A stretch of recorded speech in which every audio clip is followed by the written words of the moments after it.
মনোচুম কিচেনলৈ সকলোকে স্বাগতম জনাইছোঁ। যদি কেতিয়াবা মোৰ ল'ৰা ছোৱালীয়ে পিজ্জা খাবলৈ ডিমাণ্ড কৰে, তেতিয়াহ'লে মই এইদৰে ঘৰতে পিজ্জা বনাই দিওঁ। তাৰ কাৰণে মই ব্ৰেড 4খন লৈ লৈছোঁ আৰু একেবাৰে সহজভাৱে বনাম, যিটো আপোনাৰ একেবাৰে সোনকালেও হৈ যায়।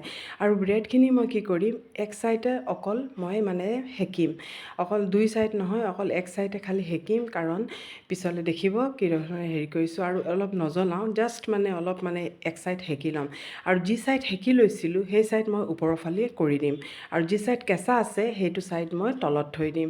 এতিয়া মই এটা ঘৰতে বনাই লোৱা চচ, এইটো মই ইয়াত ভালকৈ লগাই লৈছোঁ। টমেটো চচ হয়, ভালকৈ লগাই লৈছোঁ। ইয়াত লগোৱাৰ পিছত তাৰপিছত মই পিঁয়াজ দিছোঁ, একেবাৰে সৰু সৰুকৈ কটা পিঁয়াজ দিছোঁ, তেতিয়া সোনকালে সিজি যায়।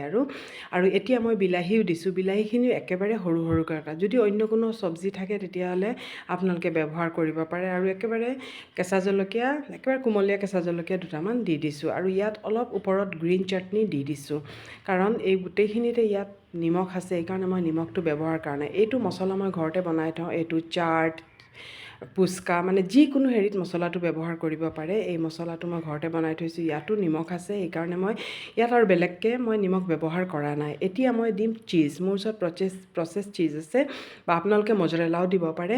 মই এইটো চিজে ব্যৱহাৰ কৰিছোঁ, যিহেতু মোৰ এইটো আছে।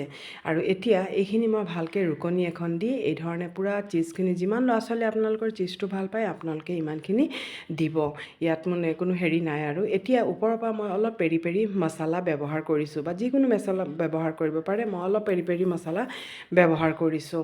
আৰু এতিয়া এইখিনি চাওক আমাৰ ৰেডি হৈ গ'ল। আৰু এতিয়া মই টাৱাখনত অলপ তেল দিম, একেবাৰে অলপ তেল দিম, নহ'লে বেছি টান হৈ যাব তলৰ হেৰিটো, সেইকাৰণে অলপ তেল লগাইছোঁ।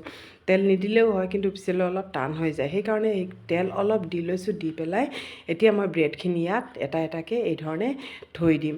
আৰু থৈ পেলাই এতিয়া মই ঢাকন এখন দি, একেবাৰে ফ্লেম কিন্তু ল' আছে, ঢাকনখন দি এই ধৰণে মই গামলা এটা দি পেলাই, বল এটা দি পেলাই ঢাকি পেলাই থৈ দিছোঁ। আৰু অলপ দেৰি পিছত চাই ল'ব যে এইখিনি যদি মেল্ট হৈ গ'ল, এয়া চাওক এইখিনি পূৰা মেল্ট হৈ গ'ল। আমাৰ ঘৰতে একেবাৰে সস্তীয়া পিজ্জা ৰেডি হৈ গ'ল, কিন্তু খাবলৈও বহুত টেষ্টি হয় আৰু বহুত ভাল হয়। আপোনালোকে এই ধৰণে ল'ৰা ছোৱালীক বনাই দিবচোন, ল'ৰা ছোৱালীয়ে খুব ভাল পাব। বজাৰতকৈ ইমান দামতকৈ কিনাতকৈ এই ধৰণে ঘৰতে বনাই দিব, আৰু ইমান সোনকালেও হৈ যায়। ল'ৰা ছোৱালী ডিমাণ্ড কৰাৰ লগে লগে আপোনালোকে এইটো ৰেচিপি বনাই দিব পাৰে। কেনেকুৱা পালে কমেণ্ট কৰিব, লাইক কৰিব, শ্বেয়াৰ কৰিব।